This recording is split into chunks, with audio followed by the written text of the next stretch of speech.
நீதிமொழிகள் 20ஆம் அதிகாரம். திராட்சரசம் பரியாசம் செய்யும், மதுபானம் அமளி பண்ணும், அதனால் மயங்குகிற ஒருவனும் ஞானவான் அல்ல. ராஜாவின் உருக்குதல் சிங்கத்தின் கர்ச்சிப்புக்கு சமானம். அவனை கோபப்படுத்துகிறவன் தன் பிராணனுக்கே துரோகம் செய்கிறான். வழக்குக்கு விலகுவது மனுஷனுக்கு மேன்மை, மூடனானவன் எவனும் அதிலே தலையிட்டுக் கொள்வான். சோம்பேறி குளிர்கிறதென்று உளமாட்டான், அறுப்பிலே பிச்சை கேட்டாலும் அவனுக்கு ஒன்றும் கிடையாது. மனுஷனுடைய இருதயத்தில் உள்ள யோசனை ஆழமான தண்ணீர் போல் இருக்கிறது, புத்திமானோ அதை மொண்டெடுப்பான்.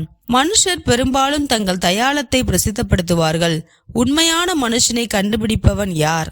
நீதிமான் தன் உத்தமத்திலே நடக்கிறான், அவனுக்கு பிறகு அவன் பிள்ளைகளும் பாக்கியவான்களாயிருப்பார்கள். நியாயாசனத்தில் வீற்றிருக்கும் ராஜா தன் கண்களினால் சகல பொல்லாப்பையும் சிதற பண்ணுகிறான். என் இருதயத்தை சுத்தமாக்கினேன், என் பாவமர துப்புரவானேன் என்று சொல்லத்தக்கவன் யார்? வெவ்வேறான நிறைகளும் வெவ்வேறான மரக்காலும் ஆகிய இவ்விரண்டும் கர்த்தருக்கு அருவருப்பானவைகள்.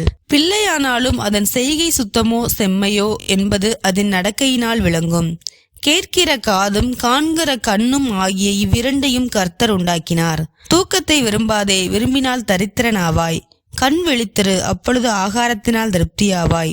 கொல்லுகிறவன் நல்லதல்ல நல்லதல்ல என்பான், போய்விட்ட பின்போ மெச்சுக்கொள்வான். பொன்னும் மிகுதியான முத்துக்களும் உண்டு, அறிவுள்ள உதடுகளோ விலையுயர்ந்த ரத்தினம்.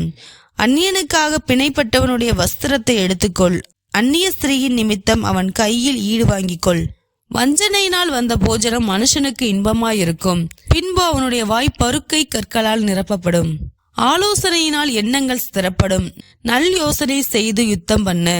தூற்றிக்கொண்டு திரிகிறவன் ரகசியங்களை வெளிப்படுத்துவான், ஆதலால் தன் உதடுகளினால் அளப்புகிறவனோடே களவாதே. தன் தகப்பனையும் தன் தாயையும் தூஷிக்கிறவனுடைய தீபம் காரிருளில் அணைந்து போம்.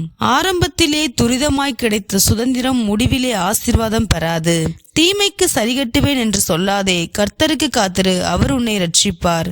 வெவ்வேறான நிறைக்கற்கள் கர்த்தருக்கு அருவருப்பானவைகள், கள்ளத்தராசு நல்லதல்ல.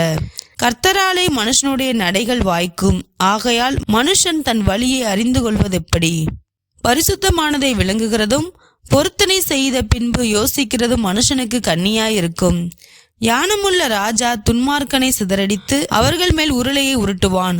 மனுஷனுடைய ஆவி கர்த்தர் தந்த தீபமாயிருக்கிறது, அது உள்ளத்தில் உள்ளவைகளை எல்லாம் ஆராய்ந்து பார்க்கும். தயையும் சத்தியமும் ராஜாவை காக்கும், தயையினாலே தன் சிங்காசனத்தை நிற்க பண்ணுவான். வாலிபரின் அலங்காரம் அவர்கள் பராக்கிரமம், முதிர்வயதுள்ளவர்களின் மகிமை அவர்கள் நரை. காயத்தின் தழும்புகளும் உள்ளத்தில் உரைக்கும் அடிகளும் பொல்லாதவனை அழுக்கற துடைக்கும்.